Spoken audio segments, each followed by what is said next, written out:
मेरे दोस्तों, आज की एक और खूबसूरत सुबह में मैं पादरी विलियम जॉन एक बार फिर आपकी खिदमत में हाजिर हूं एक और मॉर्निंग डिवोशन के साथ। मेरे साथ देखें इफ्सियों का खत, उसका चौथा बाब और उसकी पहली 32 आयत। आज सुबह के लिए हमारा मजमून होगा सिंपल लिविंग। सादगी के साथ जिंदगी बसर करने का दोस्तों मतलब क्या है? अच्छा, कभी गौर किया कि लोग इस्तहराब का, बेचैनी और बेकरारी का शिकार क्यों हैं? लोग क्यों फिक्रमंद दिखाई देते हैं? रात को नींद नहीं आती और दिन को करार नहीं आता। इसलिए कि उन्होंने अपनी लाइफ को खुद कॉम्प्लिकेटेड बना रखा है।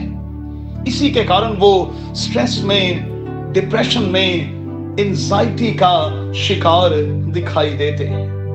अब जरा इफ्सियों पहले बाब की 3री आयत पर गौर करें। यहां लिखा है कि खुदा ने हमें मसीह में आसमानी मुकामों पर हर तरह की रूहानी बरकत बख्शी है। खुदा ने हमें चुन लिया है कि हम उसके नजदीक मोहब्बत में पाक और बेऐब हों, मगर खुद को खामखा के मामलों में ना उलझाएं। हम रूहानी तौर पर रिच हैं, और जब रूह के तौर पर रिच होंगे तो अंदर ही से सुकून, इत्मीनान, खुशी से लबरेज होंगे। और ये खुशी, इत्मीनान और सुकून जो है वो यकीनी तौर पर छलकेगा, बाहर आएगा। हालात, वक्त और मौसम कैसा भी हो, जब हम अंदर से शांत होते हैं तो फिर हम चीजों को जल्दी से कबूल कर लेते हैं, सब चीजों को बर्दाश्त करते हैं। और चूंकि चौथे बाब की 7वीं आयत के मुताबिक हम सब पर खुदा का बड़ा ही फजल है, सो उसके फजल में हम अंदर से रिच होने के नाते बाहर की अमारत, अमीरी और इस किस्म की सोच और ख्याल से भी खाली रहते हैं। किसी ने क्या खूब कहा है कि खुदा के लोगों की तवज्जो दुनियावी चीजों की तरफ, दुनियावी आराम की तरफ नहीं होती। वो तो अपनी तवज्जो आलम बाला की चीजों की तरफ लगाए रखते हैं, क्योंकि जानते हैं कि वहां उन्होंने अपनी अबदियत गुजारनी है। इसलिए उनकी तवज्जो उन्हीं चीजों की तरफ लगी रहती है। मेरे दोस्तों,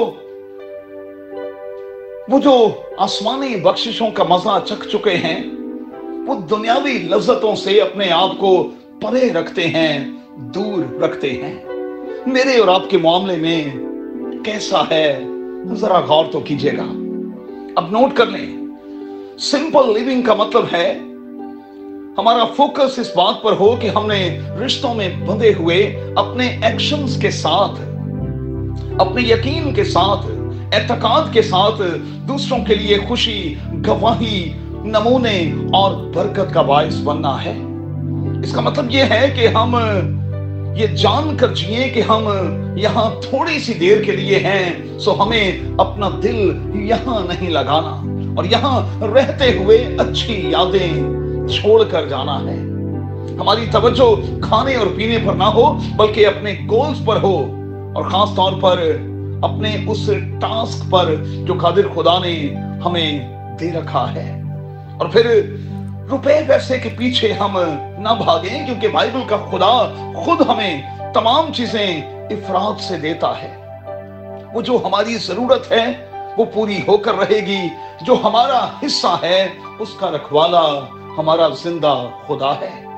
सो हर तरह के मौसम में, हर तरह के वक्त में, हर तरह के हालात में एडजस्ट होना सीखें। दुनिया में रहते हुए सिंपल लिविंग का मतलब है कि अपना बेस्ट दें। नजर इस बात पर ना हो कि मुझे क्या मिले, मेरे लिए क्या बेहतर है, बल्कि नजर इस बात पर हो कि दूसरों के लिए मैं क्या बेहतर कर सकता हूं, दूसरों को कहां कहां आसानी फराहम कर सकता हूं, कहां कहां सहूलत दे सकता हूं, कहां कहां उनके लिए आराम का बायस बन सकता हूं।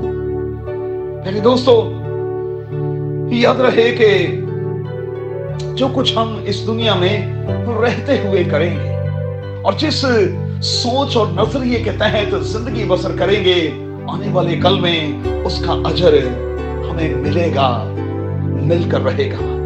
तो फिर आइए अपनी तवज्जो आलम बाला की चीजों की तरफ लगाएं, अपनी लाइफ को सिंपल बनाएं और इस तरह से जिए कि जाने के बाद लोग हमें अच्छे लफ्जों से याद करें।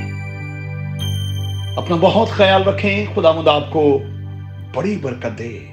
आमीन। If you want to see more content like this, make sure to like, share, subscribe, and hit the bell notification so you don't miss any new videos.